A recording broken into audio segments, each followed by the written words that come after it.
Hello guys, welcome back to my channel Sanchita's creation. চলো আজকে আবার একটা নতুন রেসিপি নিয়ে চলে এসেছি, চিকেন ভর্তা। দেরি না করে আজকে রেসিপি শুরু করি। প্রথমে একটা পাত্রে জল গরম করতে দিয়েছি, তার মধ্যে গোটা গরম মশলা, তেজপাতা আর সামান্য একটু নুন দিয়ে দিয়েছি। জলটা একটু ফুটে উঠলে তার মধ্যে দিয়ে দেব চিকেনের ব্রেস্টের দিকের পিস, অর্থাৎ হাড় ছাড়া মাংসগুলো। এরপরে 2 থেকে 3 মিনিট পর ফুটে গেলে এর ওপরে যে ফেনা ভাবটা থাকবে সেটা আমাদের কিন্তু তুলে নিতে হবে, তাহলে আমাদের চিকেন স্টকটা একদম পরিষ্কার থাকবে, যাতে আমরা এটা পরে ব্যবহার করতে পারি। তো এরপরে দেখব 7 থেকে 8 মিনিট পরে চিকেনের স্টকটা কি সুন্দর পরিষ্কারও হয়ে গেছে এবং চিকেনটা খুব ভালোভাবে সেদ্ধ হয়ে গেছে।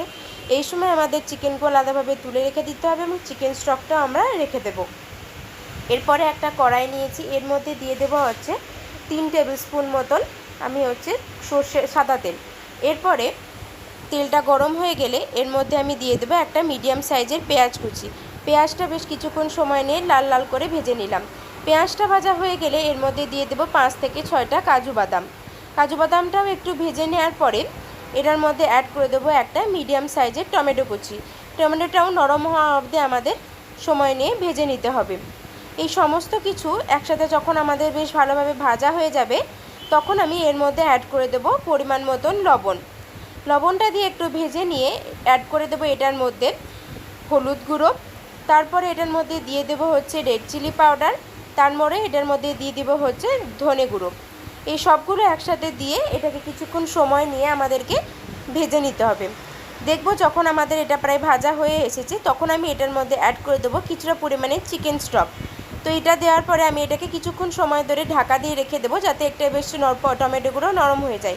সেই সময়ে যতক্ষণ টমেটোটা নরম হচ্ছে ততক্ষণ আমি চিকেনগুলো হচ্ছে যে হাত দিয়ে দিয়ে টুকরো করে নেব। খুব বেশি ছোটো ছোটো টুকরো করার প্রয়োজন কিন্তু এখানে নেই। এদিকে আমাদের টমেটোগুলো ভালোভাবে নরমও হয়ে গেছে, জলটা মরে গেছে। এটাকে আমি একটা পেস্ট করে নিচ্ছি।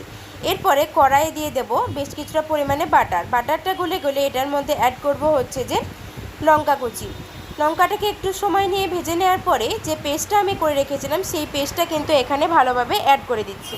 পেস্টটা অ্যাড করার পরে 4 থেকে 5 মিনিট সময় নিয়ে আমাকে এটাকে কিন্তু কিছুক্ষণ নিয়ে রান্না করে নিতে হবে। এটাকে কিছুক্ষণ রান্না করে নেওয়ার পরে এখানে আমি অ্যাড করে দেবো যে চিকেন স্টকটা ছিল সেটাতে কিছুটা পরিমাণে এখানে অ্যাড করে দিচ্ছি। এটাকে পুরোটার সাথে ভালোভাবে মিশিয়ে নেওয়ার পরে 7 থেকে 8 মিনিট সময় ধরে যখন দেখবো এটা ফুটে উঠেছে, তখন এটার মধ্যে দিয়ে দেবো যে চিকেনের টুকরোগুলো ছিল সেই চিকেনের টুকরোগুলো এখানে অ্যাড করে দিলাম। এরপরে এটা আরও 2 থেকে 3 মিনিট ফুটবে। ফোটার পরে এখানে আমি অ্যাড করে দিলাম হচ্ছে যে পরিমাণ মতন ফ্রেশ ক্রিম দিয়ে ভালোভাবে এই পুরোটার সাথে কি সুন্দরভাবে আমি এটাকে কিন্তু মিশিয়ে নিচ্ছি। 1-2 মিনিটভাবে মিশিয়ে নেওয়ার পরে এখানে আমি দিয়ে দেবো হচ্ছে যে হাফ টিস্পুন মতন গরম মশলার গুঁড়ো। এরপরে গরম মশলার গুঁড়োর সাথে মিশিয়ে নেওয়ার পরে আমি এখানে অ্যাড করে দেবো একটা ডিমের সিদ্ধ, সেটাকে আমি টুকরো টুকরো করে রেখেছিলাম, সেটা আমি মিশিয়ে দিলাম। এরপরে এই ডিম সেদ্ধটাকে ভালোভাবে মিশিয়ে নেওয়ার পরে আমাদের ডিম ভর্তা কিন্তু একদম রেডি খাবার জন্য। গরম গরম রুটি, পরোটা, ভাত যেটার সাথে খুশি আমরা কিন্তু এই গরম গরম চিকেন ভর্তা একদম পরিবেশন করতে পারি।